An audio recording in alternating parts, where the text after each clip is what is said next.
Hello everyone, welcome to my our channel experience with math. কেমন আছে সকলে? আশা করছি সকলে খুব খুব ভালো আছে। তো চলো আজকে ক্লাস শুরু করা যাক। তো ফ্রেন্ড, আজকে আমরা ক্লাস 8-এ কোষে দেখি 4.2 নিয়ে আলোচনা করব। তো আজকে তোমাদেরকে আমি শেখাবো যে বীজগাণিতিক ভাগ কিভাবে করতে হয়, বীজগাণিতিক সংখ্যামালার যে ভাগ, সেই ভাগগুলো কিভাবে করতে হয় সেগুলো ভালো করে শেখাবো। তো 4.2 যে অঙ্কগুলো আছে সেইগুলো কিন্তু আজকে আমরা প্রথমের যে 3টে অঙ্ক আছে সেই ফার্স্ট 3টে অঙ্ক বুঝবো, ভাগটা ভালো করে শিখবো আর অঙ্কগুলোকে সলভ করব। ঠিক আছে, বেশি দেরি না করে চলো শুরু করা যাক আজকের ক্লাস। তো ফার্স্ট হচ্ছে যে অঙ্কটা আছে আমাদের, দেখো যে দুটি সংখ্যার গুণফল দিয়ে দিয়েছে, একটি সংখ্যা এত হলে অপর সংখ্যাটি কত লিখি। তো দুটি সংখ্যার গুণফল দিয়ে দিয়েছে মানে তোমাকে একটা ছোট ব্যাপার বুঝিয়ে দিই, তাহলে অঙ্কটা একটু বুঝতে পারবে। ধরো আমি বলছি কি, দুটো সংখ্যার গুণফল, ধরো একটি সংখ্যা 5 আর একটি সংখ্যা হচ্ছে 2, এদের দুজনের গুণফল কত? 5 দিয়ে 10 হয়, তাই তো? তো আমি কি করছি অঙ্কটার মধ্যে, আমি বললাম যে দুটি সংখ্যার গুণফল হচ্ছে, তোমাকে 10 দিয়ে দিয়েছি, আর একটা সংখ্যা বলে দিয়েছি কি 2, একটা সংখ্যা বলে দিয়েছি 2, তাহলে অপর সংখ্যাটা কত হবে? আমি 5টা বলছি না, আমি বলছি না 5টা বলছি না, এটা বলছি না, এটা কত আমি বলছি না, আমি বলছি কি দুটি সংখ্যার গুণফল হচ্ছে 10, একটি সংখ্যা যদি 2 হয় তাহলে অপর সংখ্যাটি কত হবে? তো এখান থেকে তুমি দেখেই বলে দিতে পারবে যে কি, আচ্ছা 2 এর সঙ্গে যদি 5 গুণ করি তাহলে কিন্তু আমরা 10 পাই, অর্থাৎ সংখ্যাটি হচ্ছে 5। তো এই 5টা পেলাম কি করে? অ্যাকচুয়ালি এটা তো দেখে দেখে মুখে হয়ে যাচ্ছে, কিন্তু যদি বড় কোনো সংখ্যা থাকতো তাহলে কিন্তু আমরা মুখে মুখে বলতে পারতাম না। তার জন্য আমাদেরকে কি করতে হতো? খুব সোজা, যে ফলটা গুণফলটা দেয়া থাকবে, যে গুণফলটা দেয়া থাকবে আর অপর যে সংখ্যাটা দেয়া থাকবে সেই সংখ্যাটাকে দিয়ে কি করতে হবে? ভাগ করে দিতে হবে। কাকে? গুণফলটাকে। ভাগ করে দিলে কত পাবো? 5। তাহলে এই সংখ্যাটাই তো আমার এখানে বসবে, তাই তো?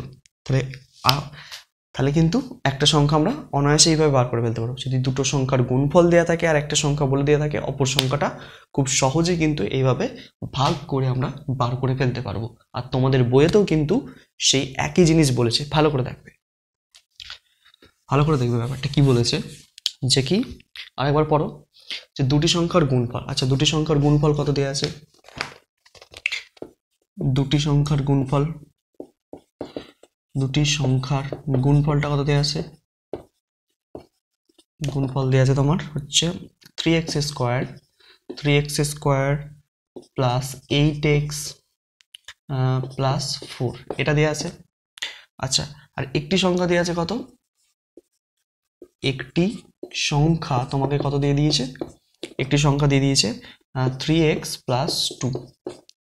তাহলে আমাকে অপর সংখ্যাটা বার করতে গেলে কি করতে হবে? ভাগ করতে হবে। কাকে কত দিয়ে ভাগ করতে হবে? এই যে গুণফলকে ভাগ করতে হবে দিয়ে একটি সংখ্যা দিয়ে। তো চলো ভাগটা করি, কিভাবে ভাগ করতে হয় দেখে নাও। 3x প্লাস 2 ভাগ করবো একে দিয়ে, কাকে? এইটাকে ভাগ করবো। 3x² প্লাস 8x প্লাস 4, তাই তো? এটাকে আমাকে ভাগ করতে হবে। দেখো এই ভাগ করার নিয়মটা কি একটু দেখে নাও, খুব সোজা ভাগ কিন্তু, ঠিক আছে? ঘাবড়ানোর কিছু নেই, খুব সোজা পদ্ধতি, একটু ভালো করে বুঝবে। তো ফার্স্ট কাজ কি দেখবে তোমরা, দেখবে যে কি এখানে যে চল সংখ্যাটা আছে, এখানে চল সংখ্যা কি আছে? এক্স আছে। তো তাদের পাওয়ারগুলো ঠিকঠাক সাজানো আছে কিনা, ঠিক আছে? অনেক ক্ষেত্রে এইভাবে, এটার ক্ষেত্রে দেখো সাজানো আছে, যেমন এক্সের পাওয়ার এখানে 2 আছে সর্বোচ্চ, তারপর দেখো 1 হয়ে গেছে, তারপর 0 হয়ে গেছে, তো এটা সাজানোই আছে। কিন্তু অনেক অঙ্কের ক্ষেত্রে এরকম দেওয়া থাকে, প্রথমে ধরো 8x দেওয়া আছে, তারপর দেওয়া আছে 3x², তারপর প্লাস 4, এরকম যদি দেওয়া থাকতো, তোমাকে ফার্স্ট কাজ কি হবে? এই জিনিসটাকে সাজিয়ে নিতে হবে। কি করতে হবে? প্রথমে বড় পাওয়ার রাখতে হবে। বড় পাওয়ার কি? 3x², তারপর দেখো তারপর একটা হচ্ছে কত? 1, তাহলে 8x, তারপর 4, এইভাবে কিন্তু সাজিয়ে নিতে হবে। ফার্স্ট সাজিয়ে নিয়ে কিন্তু ভাগটা করতে হবে, তাহলে কিন্তু অঙ্কটা করতে সুবিধা হবে, ঠিক আছে? তো এখানে সাজানোই আছে, আমার সাজানোর দরকার নেই, এখানে আমার সাজানোই আছে। তো করবো কিভাবে? দেখো করা খুব সোজা। তো প্রথম কাজ কি করবে তোমরা, সাজানোর পর করবে কি, যে প্রথমে যে পদটা আছে এখানে, যে ভাগের ভিতরে যে যে ভাজ্যটা দেখতে পাচ্ছ, এখানে প্রথম পদটা কি আছে? 3x² আছে। তো তোমার কাজ কি হবে? এই 3x² কে মেলানো। প্রথম কাজ কি বললাম? 3x² কে কি করা? মেলানো। কিভাবে মেলাবো? খুব সোজা, এই যে 3x² আছে দেখতে পাচ্ছ, এইখানে কত আছে? এইখানে প্রথম পদটা কত আছে, মানে যেখানে এই যে ভাজকটা, এখানে প্রথম পদ কত আছে? প্রথমেরটা দেখাবে, পরের সংখ্যা মানে এই যে পুরো সংখ্যামালাটার মধ্যে সবগুলোকে দেখার দরকার নেই, এর প্রথমেরটা দেখবে আর এর প্রথমেরটা দেখবে, ব্যাস, শুধু এই দুটোকে দিয়েই কাজ চলবে প্রথমে। তো এখানে যে 3x, তো আমি 3x এর সঙ্গে কত গুণ করলে 3x² হবে? মানে আমি বলছি যে 3x এর সঙ্গে কত গুণ করলে আমার 3x² হবে। এটাই হচ্ছে আমার জানা দরকার যে 3x এর সঙ্গে কত গুণ করলে এই 3x² আসবে। আমি কি বললাম প্রথমে, এই 3x² কে তোমাকে প্রথমে মেলাতে হবে। তো কত গুণ করতে পারি 3x এর সঙ্গে, কত গুণ করলে 3x² আসবে ভেবে বলো। তো অবশ্যই তোমরা বলছো অনেকেই কি মনে মনে বুঝতে পেরে গেছো যে 3x এর সঙ্গে যদি আমরা একটা x গুণ করে দিই তাহলেই তো 3x² হয়ে গেল, তাই তো, x² হয়ে গেল। ঠিক আছে, আবার ধরো অনেক ক্ষেত্রে তোমাদের মাথায় না আসতেও পারে, তখন কি করবে, যে কত গুণ করবো, মাথায় কিচ্ছু আসছে না, তখন একটা কাজ করতে পারবে। কাজটা কি, এইরকম ধরনের, মানে এই আগের অঙ্কটার মতন যেমন ভাগ করে দিয়েছিলাম, এই যে গুণফলটাকে কি করব, ভাগ করে দেবো। কত দিয়ে, এই 3x দিয়ে ভাগ করে দেবো। উপরে 3x² লিখলে, নিচে কত লিখলে, 3x লিখলে। তাহলে x একটা কাটলো, এখানে একটা x পড়ে গেলো, 3 কেটে গেল। তাহলে কত হলো, x দিয়ে গুণ করতে হচ্ছে না, তাহলে ভাগফল যেটা হবে সেটাই তোমার হচ্ছে এখানে গুণ করতে হবে। তাহলে x দিয়ে যদি 3x কে গুণ করি তবেই আমরা 3x² পাবো। বোঝা গেল? মুখে মুখে যদি না হয় তাহলে কিন্তু এভাবে ভাগ করে তোমরা দেখে নিতে পারবে। আশা করছি বোঝা গেছে। তাহলে আমি এখানে কত দিয়ে গুণ করব, x দিয়ে গুণ করবো, এখানে x লিখবো। তাহলে x দিয়ে 3x কে গুণ করলে কত হয়ে যাচ্ছে, 3x²। তারপরের সংখ্যাটা যেটা আছে +2 এর সঙ্গে x গুণ করো, তাহলে কত হবে, +2x। এখানে +2x, দেখো, ওকে। তারপর লাইন টেনে দেবো, যেমন আমরা ভাগ করার সময় লাইন টেনি, বিয়োগ করি, তেমন বিয়োগও করবো এখানে। আচ্ছা, আমার প্রথম কাজ কি, এই প্রথমের সংখ্যা, এই যে প্রথমে যে পদটা আছে সেই পদটাকে কেটে দেওয়া। তো কাটতে গেলে আমার কি হতে হবে, 3x² উপরেও আছে, নিচেও 3x² আছে, কিন্তু দুজনের চিহ্ন দেখো, এরও চিহ্ন প্লাস, এখানেও চিহ্ন প্লাস। তো প্লাস প্লাসে প্লাসে প্লাসে মানে একই চিহ্ন থাকলে তো আমরা কাটতে পারবো না, তাহলে বিপরীত চিহ্ন করতে হবে। তো তার জন্য এখানে আমি কি করে দেবো, একটা বিপরীত চিহ্ন দিয়ে দেবো, মানে এখানে যদি প্লাস থাকে না মাইনাস করে দিলাম। তাহলে দেখো নিচের সংখ্যাটার মানে নিচের যে পদটা আছে 3x² তার কিন্তু চিহ্ন প্লাস ছিল, আমি করে দিয়েছি মাইনাস। ঠিক আছে, শুধু একটা করলেই হবে না, পরের যে সংখ্যামালা থাকবে তারও চিহ্নটা পরিবর্তন করে দিতে হবে। তাহলে এর প্লাস আছে, এখানে কি হয়ে যাবে, মাইনাস। বোঝা গেল? তাহলে দেখো, তাহলে এখানে দেখো প্লাস মাইনাস, এটা প্লাস এটা মাইনাস, তাহলে এটা দুটো কেটে গেল। আচ্ছা, এখানে তাহলে কি হবে, 2x এর চিহ্ন কিন্তু আর প্লাস নেই, হয়ে গেছে কি মাইনাস। তাহলে -2x আর উপরে হচ্ছে +8x, মধ্যে কি হবে, বিপরীত চিহ্ন থাকলে আমরা জানি কি বিয়োগ হয়, তাহলে বিয়োগ করতে হবে। 2 কত 8, 6 8, 6x, বড় চিহ্ন প্লাস আছে, তাহলে এখানে প্লাস লাগিয়ে দাও একটা, আর 4কে নামিয়ে নিলাম। হলো? এই পর্যন্ত বোঝা গেছে নিশ্চয়ই? এই পর্যন্ত বোঝা গেছে। তো এবার কি করব, এবার হচ্ছে আবার সেই একই পদ্ধতিতে ফিরে আসবো। মানে কি করব, আবার এখানে যে প্রথম যে পদটা আছে সেইটার দিকে তাকাবো। এখানে কত আছে, 6x আছে, তো 6x কে মেলাতে হবে প্রথমে আমার। তো এখানে 3x এর দিকে, এখানেও প্রথম পদের দিকে তাকাবো, যে এই 3x এর সঙ্গে কত গুণ করলে 6x হবে, 3x এর সঙ্গে কত গুণ করলে, 3x এর সঙ্গে কত গুণ করলে কত হবে, 6x হবে। তো অনেকেই বলছো কি মনে মনে বুঝতে পারছো, আচ্ছা 3 2 6, তার মানে 2 গুণ করে দিলেই হয়ে যাবে আমার কি 6x। আর যারা বুঝতে পারছো না কি করবে, এটাকে ভাগ করে দেবে কত দিয়ে, এটা দিয়ে, তাহলে 6x/3x, তাহলে x কেটে গেল, 3 2 6, তাহলে 2 উত্তর হচ্ছে আমার। তাহলে 2 গুণ করলে তবে 6x আসবে, তাই তো? বোঝা গেল? তাহলে আমাকে কত গুণ করতে হবে, 2। কিন্তু একটা ভালো কথা মনে রাখবে যে কি, বীজগণিতের অঙ্ক করার সময় চিহ্ন খুব ইম্পর্টেন্ট জিনিস একটা, তো চিহ্নটাকে গুরুত্ব দিতে হবে তোমাদের। তো এখানে কত হচ্ছে, +6 এসে, তাহলে আমাকে এখানে কি +6x আনতে হবে। তাহলে এখানে 3x এর সঙ্গে শুধু +2 গুণ করতে হবে, ঠিক আছে? যদি আমি -2 গুণ করে দিই তাহলে কিন্তু এখানে হবে না। তাহলে এখানে কি এটাকে মেলাতে গেলে কি +6x আছে, আমাকে এখানে +6xই আনতে হবে। তাহলে আমাকে এখানে +2 গুণ করতে হবে। তো +2 গুণ করলে 3 2 6 আর একটা x বসে গেল। তারপরে 2 এর সঙ্গে যদি 2 গুণ করব, প্লাসে প্লাসে প্লাস, 2 2 4 হলো। তো একই চিহ্ন চেঞ্জ করে দিচ্ছি, মাইনাস, এরও মাইনাস, এর প্লাস কিছু নেই মানে, তাহলে -6x + 6x কেটে যাচ্ছে, এখানে দেখো -4 + 4 কেটে গেল, 0। তাহলে অপর সংখ্যাটি হচ্ছে x + 2, অর্থাৎ এরকম লিখে দেবে যে অপর সংখ্যাটি কত, অপর সংখ্যাটি সমান হচ্ছে x + 2, এটাই হচ্ছে তোমার আনসার। দেখো অঙ্ক তো হলো, ভাগটা তোমরা বুঝতে পারলে কিনা দেখো, যে কোনো ভাগ, এই যে বীজগণিতের সংখ্যামালার যে কোনো ভাগ তোমরা এই প্রসেসে যেইভাবে বললাম যদি স্টেপ বাই স্টেপ করো, তাহলে যত বড়ই ভাগ হোক না কেন তোমাদের আর আটকাবে না। বোঝা গেছে? তো ভালো করে দেখে নাও, করে নাও।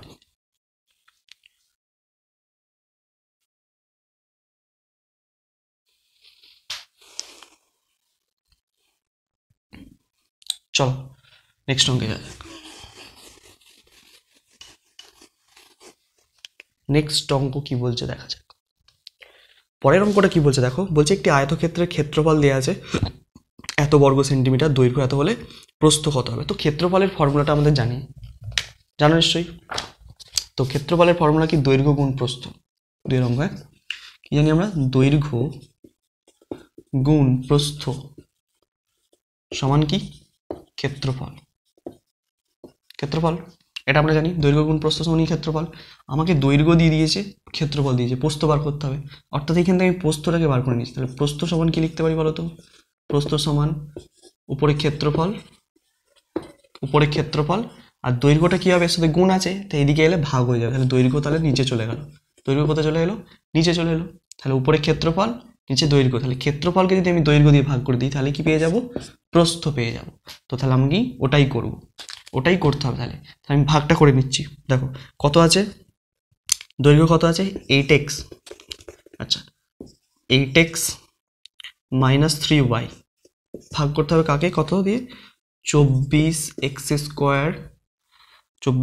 Square minus 65xy plus 21y square. ঠিক আছে, এই হচ্ছে ভাগ লিখে ফেলেছি। এবার ভাগ করব আর উত্তর বসাবো, ব্যাস আর কিচ্ছু না। তো সেম পদ্ধতি আমি একটু স্পিডে করবো। এবার দেখো আগের অঙ্ক বুঝিয়ে দিয়েছি, এটা একটু স্পিডে করবো। তো আমাকে প্রথমে মেলাতে হবে কত, 24x স্কোয়ার। তো 8x এর সঙ্গে কত গুণ করলে 24x স্কোয়ার হবে, 3 8 24, 3x গুণ করলেই কিন্তু 24x স্কোয়ার হয়ে যাবে। তাহলে 3x গুণ করবো, 3 8 24 আর x স্কোয়ার হলো। তাহলে এখানে -3y আছে, -3y এর সঙ্গে 3x গুণ করলে কত হবে, এখানে প্লাসে মাইনাসে প্রথমে মাইনাস বসালাম, 3 3 9 আর xy পাশাপাশি বসে গেল, গুণ করেছি সি। ঠিক আছে, লাইন টানলাম, এর প্লাস এরও প্লাস, তাহলে চিহ্ন চেঞ্জ করতে হবে, হলো এটা কেটে গেল। ক্লিয়ার। আচ্ছা 9 চিহ্ন কিন্তু প্লাস হয়ে গেছে, উপরটা হচ্ছে 65 আছে। তাহলে এবার দেখো, তাহলে এটা বিয়োগ হবে, আলাদা চিহ্ন হয়ে গেছে। 9 কত 15, 9 10 11 12 13 14 15, 6 15, হাতে থাকে 1 কত 5, এই 1 কত 6, 5 6, তাহলে 56 হয়ে গেল। তাহলে 56xy, কিন্তু এখানে বড় চিহ্ন মাইনাস আছে, তোমাকে একটা মাইনাস দিতে হবে। ঠিক আছে, হলো। আর এইখান থেকে 21y স্কোয়ারটাকে নামিয়ে দিলাম, হয়ে গেল। তো আবার কি করতে হবে, আমাকে এই 56xy মেলাতে হবে। তাহলে x এর সঙ্গে 8x এর সঙ্গে কত গুণ করলে 56xy হবে, খুব সোজা। 8 এর সঙ্গে কত গুণ করলে 56, 27 56। আচ্ছা মাইনাস আনার জন্য এখানে একটা মাইনাস দিয়ে গুণ করতে হবে। তাহলে -7, তাহলে মাইনাসে প্লাসে মাইনাসে এখানে মাইনাস হয়ে গেল। আর 56 27 56 হয়ে গেল। আর এখানে x আছে, তাহলে একটা কি গুণ করতে হবে, এখানে একটা y গুণ করতে হবে। তাহলে কত হয়ে গেল, -56xy। এটা বুঝতে পারলে না, বুঝতে পারলে না। যদি না অসুবিধে হয়, এরকম করে মুখে মুখে যদি না হয়, ভাগ করে দেবে, কিছু নয়। কতকে ভাগ করবে, আমাকে কত আনতে হতো, 56xy। আমাকে এখানে দেখো -56xy আনতে হবে। তো তার জন্য আমাকে কি দিয়ে গুণ করতে হচ্ছে, 8x দিয়ে। 8x দিয়ে ভাগ করে দেবো, তাহলেই হচ্ছে কত গুণ করতে হবে, পেয়ে যাবো। দেখো 27 56, এখানে মাইনাস এসে রইলো, x কাটলো 7y। দেখো -7y দিয়ে কিন্তু আমি গুণটা করেছি। ক্লিয়ার। ঠিক আছে, আশা করছি বোঝা গেছে নিশ্চয়ই। ঠিক আছে, ক্লিয়ার, আশা করছি খুব ভালো বোঝা যাচ্ছে। ঠিক আছে, চলো আবার যা যাক। তাহলে এটা মিললো, দেখো 3 7 21, কিন্তু দেখো মাইনাস এই মাইনাস প্লাস 3 7 21y স্কোয়ার। বাহ, মিলে গেল। চিহ্ন চেঞ্জ করতে, একই চিহ্ন, তাহলে চিহ্ন চেঞ্জ করছি, এরও চিহ্ন চেঞ্জ করছি, আলাদা চিহ্ন হয়ে গেছে, দুটোই কেটে গেল 0। তাহলে এইটা হয়ে গেল আমার উত্তর, প্রস্থর মান। তাহলে ক্ষেত্রফলের জায়গায় ক্ষেত্রফলটা বসিয়ে দেবে। এখানে ক্ষেত্রফল কত আছে, যেটা ছিল 24x square minus 65xy plus 21y square, আর নিচে এটা দৈর্ঘ্য ছিল 8x মাইনাস 3y। তাহলে ভাগফল কত পেরে গেলাম, এইটা 3x মাইনাস 7y। এটাই তোমার কি, দৈর্ঘ্য, এটাই তোমার আনসার। দেখে নাও, ক্লিয়ার, বোঝা গেল কি না, ভালো করে দেখবে। কোনো জায়গায় অসুবিধা থাকলে কমেন্ট বক্সে কমেন্ট করে জানাবে। দেখে নাও।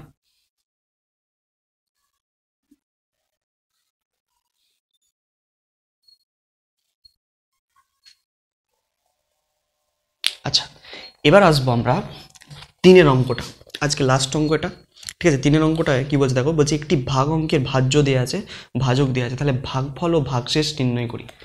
তো ভাগফল আর ভাগশেষ নির্ণয় করবো কিভাবে, ভাজ্য দেয়া আছে আর ভাজক দেওয়া আছে, তাহলে আমার কি করতে হবে, ভাজক দিয়ে ভাজ্যকে ভাগ করে দেবো, ব্যাস ক্লিয়ার, তাহলেই তো হয়ে যাবে। তাহলে ভাগ করে দিতে হবে, আমাকে ককে ভাগ করতে হবে, দেখো আমার ভাজক কত আছে, X square plus x Y minus Y square, এটাকে দিয়ে ভাগ করতে হবে কাকে, X to the power 4 plus x cube Y plus x Y cube minus Y to the power 4, এটাকে ভাগ করতে হবে।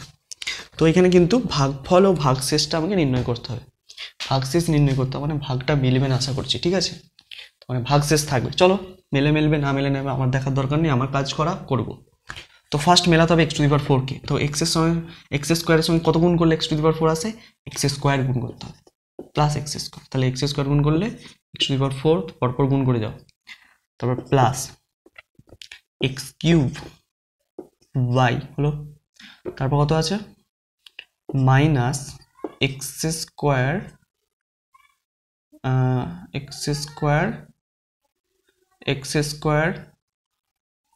ওয়াই স্কোয়ার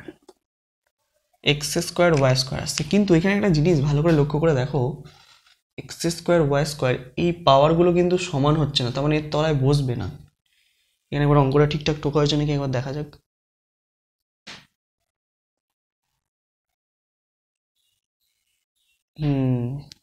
সরি, তো অঙ্কটা একটু গড়বড় হয়েছে। ব্যাপারটা কি দেখো, এইখানে যে অঙ্কটা সাজানো নেই, আমি প্রথমে বলেছিলাম যে অঙ্ক সাজাতে হবে, তো অঙ্কটা সাজানো নেই, তো ফার্স্ট কাজ হচ্ছে সাজিয়ে নিতে হবে। সাজানো নেই, তাহলে কিন্তু না সাজানো থাকলে অঙ্কের উত্তর মিলবে না। তো আমি সাজিয়ে নিচ্ছি, প্রথমে দেখো কীভাবে সাজাবো, দেখো খুব সোজা, কিছুই নয়। তো এখানে এক্স টু দি পাওয়ার 4 আছে, এক্সের পাওয়ার 4 আছে, তারপর এক্সের পাওয়ার 3 আছে, তারপর একটা 2 হওয়া দরকার, কিন্তু এখানে 1 হয়ে গেছে, তার মানে এটা সাজানো নেই। তো সাজানো না থাকলে কি করতে হবে, আমাদেরকে সাজিয়ে নিতে হবে। আর ওয়াইয়েরও পাওয়ার ভালো করে দেখো, এখানে 4 আছে, 3 আছে, এখানে কিন্তু 1 হয়ে গেছে, তাহলে 2টা নেই আমার, তাহলে এটাও সাজানো নেই। তো আমাকে ফার্স্ট সাজাতে হবে, কীভাবে সাজাচ্ছি দেখো, এক্স টু দি পাওয়ার 4 লিখলাম প্লাস এক্স কিউব ওয়াই লিখলাম হলো, এবার কি করব প্লাস, তো আমি 0 এক্স স্কোয়ার ওয়াই, ঠিক আছে, ওয়াই স্কোয়ার লিখে দিলাম। কারণ দেখো জিরোর সাথে আমি যাই গুণ করি না কেন, সেটাই আসবে, ঠিক আছে, অর্থাৎ আমি এটা লিখতেই পারি। তো আমি এটাকে কি করলাম, সাজিয়ে নিলাম শুধুমাত্র, তারপর যেমন আছে লেখো, তারপরে দেখো power 1 X Y cube minus Y to the power 4, এটাকে আমি সাজিয়ে নিলাম জাস্ট। এটাকে ভাগ করতে হবে আমাকে কত দিয়ে, এটা দিয়ে, x square plus x Y minus Y square দিয়ে ভাগ করতে হবে। আমি এটা সাজিয়েছি, বুঝতে পেরেছো কিনা দেখো, 4 আছে, তারপর 3 আছে, তারপর 2 আছে, তারপরে 1 আছে, মিলে গেছে, ঠিক আছে, এইভাবে সাজিয়ে নিতে হবে। এটাই কিন্তু গুরুত্বপূর্ণ জিনিস এই অঙ্কের ক্ষেত্রে, ঠিক আছে। তো চলো এবার ভাগ করা যাক, এক্স দিয়ে এক্স স্কোয়ার দিয়ে যাবে, তাই তো, তাহলে x to the power 4 plus x cube y, তাই তো, তারপরটা কি হবে x square minus x square y square হয়ে গেল, হলো। লাইন টানো, চিহ্ন চেঞ্জ করো, এখানেও চিহ্ন চেঞ্জ করো, প্রত্যেকেরই কিন্তু চিহ্ন চেঞ্জ হবে, ঠিক আছে, যা থাকবে তার বিপরীত চিহ্ন। তাহলে এইটা মিলে যাচ্ছে, এইখানে এটাও মিলে যাচ্ছে, ভালো করে দেখো, এক্স কিউব ওয়াই প্লাস মাইনাসে কেটে যাচ্ছে। তো এইখান থেকে তাহলে কি, এটা বিয়োগ করে নামাতে, তাহলে 0 থেকে হচ্ছে এটা যোগ আছে, এটাও চিহ্ন, তাহলে 0-র সাথে যাই যোগ করবো সেটাই হবে, তাহলে এক্স স্কোয়ার ওয়াই স্কোয়ার হচ্ছে এখানে plus x Y cube minus Y to the power, আচ্ছা এটা নামানোর দরকার, আচ্ছা নামাতে হবে ওয়াই টু দি পাওয়ার 4 হলো, নামিয়ে নিলাম সব কটাকে। এবার আমাকে কত মেলাতে হবে, এক্স স্কোয়ার ওয়াই স্কোয়ার, তাহলে এক্স স্কোয়ারের সঙ্গে কত গুণ করলে এক্স স্কোয়ার ওয়াই স্কোয়ার হবে, ওয়াই স্কোয়ার গুণ করতে হবে, তাহলে প্লাস ওয়াই স্কোয়ার গুণ করতে, তাহলে হচ্ছে এক্স স্কোয়ার ওয়াই স্কোয়ার, এটা হচ্ছে x square y square plus x Y cube হচ্ছে, আর এখানে প্লাসে মাইনাসে minus Y to the power 4, okay. এবার দেখো প্রত্যেকের চিহ্ন চেঞ্জ করছি, চিহ্ন চেঞ্জ হলো, এবার দেখো প্রত্যেকটাই কিন্তু আমার এখানে কেটে যাচ্ছে, তাহলে আমার হচ্ছে ভাগশেষ 0 দাঁড়াচ্ছে। তাহলে আমার ভাগফল কত পেলাম, ভাগফল লেখো, ভাগফল পেলাম আমরা হচ্ছে এক্স স্কোয়ার ওয়াই স্কোয়ার, আর ভাগশেষ কত পেলাম, ভাগশেষ তোমার হচ্ছে 0, এই দুটোই হচ্ছে তোমার অ্যান্সার। ঠিক আছে? তো এইভাবেই অঙ্কটাকে সলভ করতে হবে। আশা করছি তোমরা বুঝতে পেরেছো। তো আজকে এই পর্যন্তই। তো নেক্সট ক্লাস নিয়ে আবার আলোচনা করব। তো ততদিন মন দিয়ে পড়তে থাকো। All the very best.